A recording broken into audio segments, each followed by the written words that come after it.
अगला सवाल आप करोगे, गलत कर दोगे इसलिए बोल रहा हूं। बताओ क्या आंसर आएगा, पढ़ लो question. If magnet of pole strength is m is divided into 4 parts, है ना, ये एक मैग्नेट है जिसका पोल स्ट्रेंथ है m और 4 इक्वल पार्ट में हमने इसको डिवाइड किया है इस तरीके से, देखिए ये ऐसे,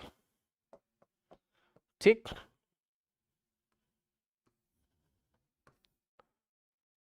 ये देखिए इस तरीके से इसको हमने 4 इक्वल पार्ट में ऐसे करके हमने इसको डिवाइड किया है, ये इस तरीके से, ठीक। अब ये बताओ कि एरिया कितना हो जाएगा इसका, a/2। भाई टोटल एरिया कितना था a, तो a/2 हो जाएगा एरिया। और उसने हमसे क्वेश्चन क्या पूछा है, लेंथ हाफ हो जाएगी, मना नहीं कर रहा हूं। लेंथ अगर पहले कितनी थी, l थी, तो अब हर एक पार्ट की आपकी l/2 और l/2 हो जाएगी, है ना।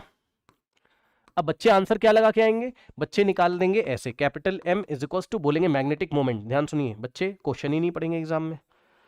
मैग्नेटिक मोमेंट बच्चे सोचेंगे निकालेंगे, मैग्नेटिक मोमेंट बच्चे निकाल देंगे क्या, पोल का इस एक ये वाला किसी भी एक पीस का आप ले लोगे, है ना, तो आप कर दोगे इसका पोल स्ट्रेंथ कितना, a/2 की जगह m/2, मतलब एरिया के प्रोपोर्शनल होता है, तो आपका पोल स्ट्रेंथ m/2 हो गया और इफेक्टिव लेंथ हो गई l/2, और ये गलत हो जाएगा आपका ml/4। और यहां से देखोगे तो ml को आपने कैपिटल m/4 पे आप टिक लगा के आएंगे, दैट इज रॉन्ग हो जाएगा आपका, ठीक।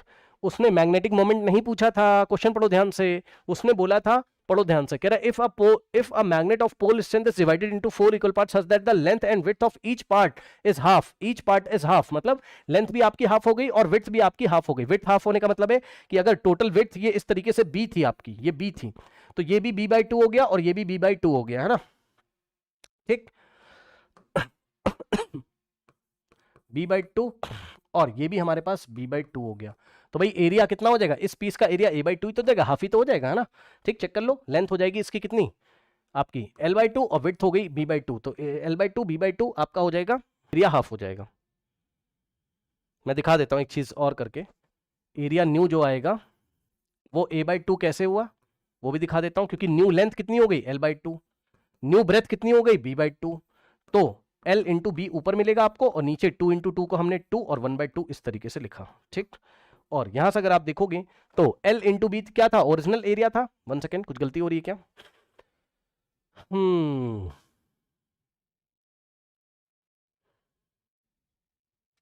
Okay okay, I am sorry, हम तो बेस का एरिया निकाल रहे हैं, हमें सामने का निकालना है यार, हम बेस का एरिया निकाल रहे हैं, बेफालतू का काम कर रहे हैं हम लोग।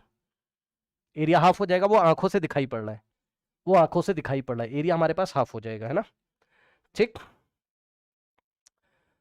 तो उसने बोला पोल स्ट्रेंथ और हमने मैग्नेटिक मोमेंट निकाल दिया, हमें मैग्नेटिक मोमेंट थोड़ी ना निकालना है भाई, हमें मैग्नेटिक मोमेंट नहीं, हमें तो पोल स्ट्रेंथ निकालना है, और pole strength is proportionate to, आज ही पढ़ाया है, कॉपी उठा के देख लीजिए, pole strength is directly proportional to area, जैसा जैसा एरिया के साथ होगा वैसा वैसा पोल स्ट्रेंथ के साथ होगा। तो एरिया अगर मेरा हाफ हो गया a/2, तो मेरा पोल स्ट्रेंथ भी तो हाफ हो जाएगा m/2, पहले पोल स्ट्रेंथ m था, अब m/2 हो जाएगा, बोलिए हाँ, ठीक।